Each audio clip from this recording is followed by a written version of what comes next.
La spectre pénétra dans l'atmosphère d'Orion 3, et immédiatement, les capteurs se brouillèrent. L'écran de navigation fut envahi d'interférences massives. Seydoux jura. « Je vois plus rien ». Gabriel ne broncha pas.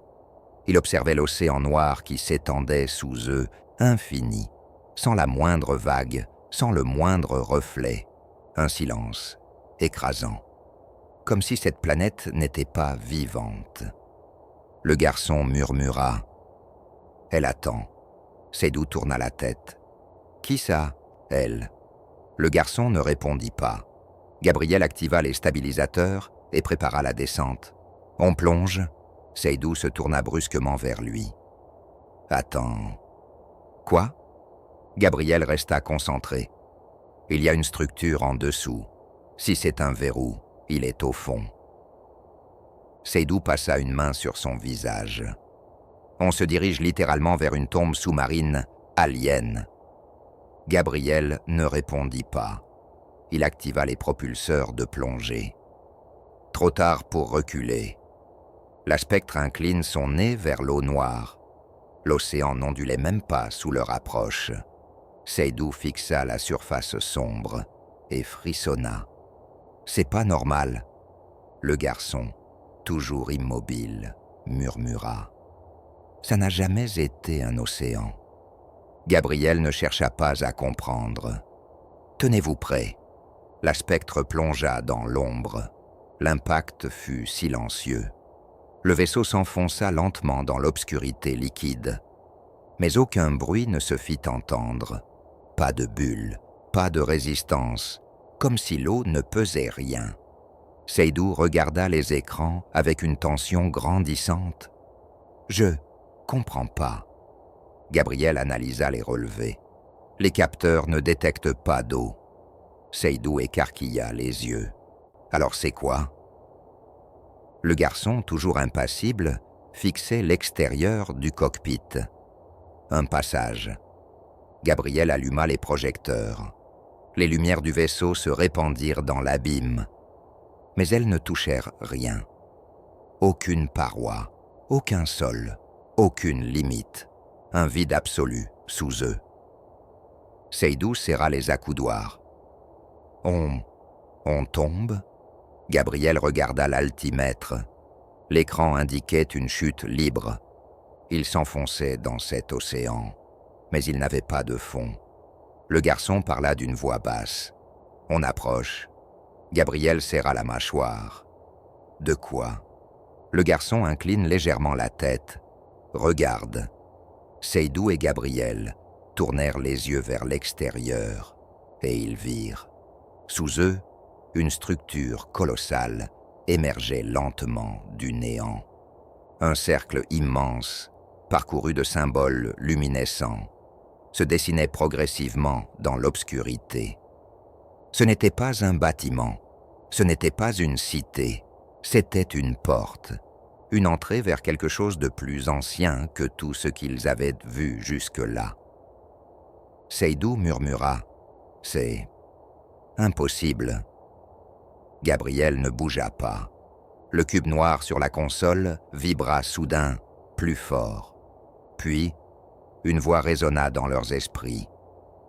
Une voix qui ne venait de nulle part. « Vous êtes allés trop loin. » L'espace autour d'eux se tordit. Quelque chose se réveillait. Le vide autour d'eux vibrait. Les lumières de la spectre semblaient s'absorber dans l'obscurité, comme si l'espace lui-même les dévorait. Gabriel ne bougea pas, fixant la porte colossale sous eux. Elle n'était pas juste vieille.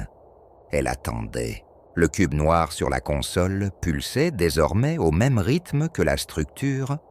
Une connexion était en train de se faire. Puis la voix résonna à nouveau. « Vous êtes allés trop loin. » Le garçon, toujours calme, murmura. « Ce n'est pas une menace. » Seydoux se raidit. « Moi, je le prends comme une énorme menace. » Gabriel activa les propulseurs latéraux, stabilisant le vaisseau au-dessus de la structure. « On termine ce qu'on est venu faire. » Seydoux se tourna vers lui, incrédule. Attends. T'es sérieux? Tu vois ce truc? Tu entends cette voix, sortie de nulle part, et tu veux quand même continuer. Gabriel ne détourna pas le regard. Oui, Seydou soupira profondément et s'adossa à son siège. Un jour, j'apprendrai à arrêter de te suivre. Gabriel activa la séquence d'ancrage. Le vaisseau descendit lentement vers la structure, se posant en douceur sur une plateforme circulaire située juste au-dessus du centre de la porte. Une onde de choc silencieuse parcourut la surface métallique lorsqu'ils touchèrent le sol. Gabriel ouvrit la rampe. On y va. L'air extérieur était étrangement calme. Aucune pression, malgré la profondeur insondable de l'endroit. Comme s'il ne se trouvait plus dans un espace physique normal. Seydou scruta les alentours, fusil en main. Tout est trop silencieux. Le garçon s'avança et posa une main sur la surface du cercle géant sous eux.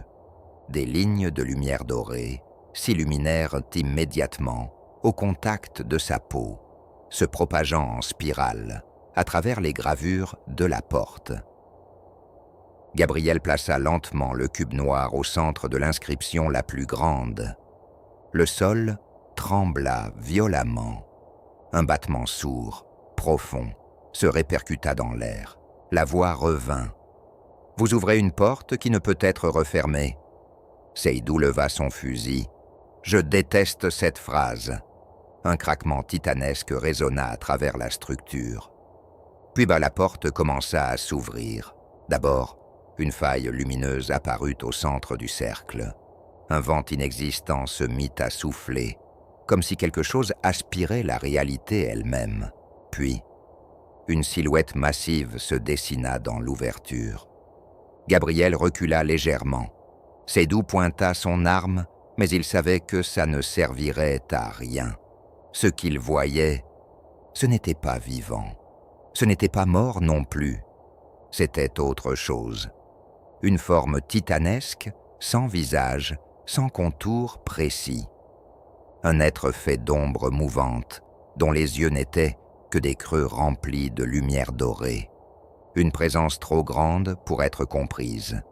Une force qui ne devait jamais être réveillée. La voix résonna à nouveau. « Vous êtes maintenant une part de nous. » Gabriel serra les poings. « Non. » L'être inclina légèrement la tête, comme s'il était surpris. Puis, il s'étendit vers eux. Le garçon leva la main. Une onde noire explosa autour d'eux, repoussant la chose d'1 mètre, mais elle revint immédiatement. Gabriel saisit le cube noir et, dans un instinct qu'il ne comprenait pas lui-même, il le brisa contre la pierre. Une lumière aveuglante jaillit de l'impact. La porte cessa de s'ouvrir. L'être hurla dans une langue qui n'existait pas. Le monde entier trembla. Seydou hurla. « On dégage !»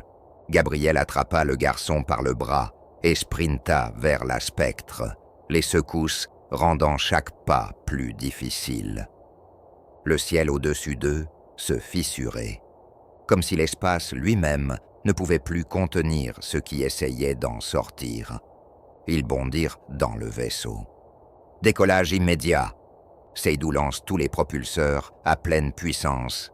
La spectre quitta la plateforme à une vitesse vertigineuse. Derrière eux, la porte se referma dans un fracas titanesque. L'être poussa un dernier cri déformé, puis sa silhouette s'évanouit dans la fermeture du passage. Un choc violent secoua le vaisseau. Puis, le silence. Quelques minutes plus tard, la spectre flottait à la surface de l'océan noir, intacte. Seydou respirait difficilement, ses mains tremblantes sur les commandes. C'était quoi, ce truc? Gabriel regarda ses paumes. Le cube noir n'existait plus.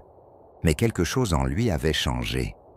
Il pouvait encore entendre une voix lointaine, murmurant quelque part dans son esprit. Le garçon brisa le silence.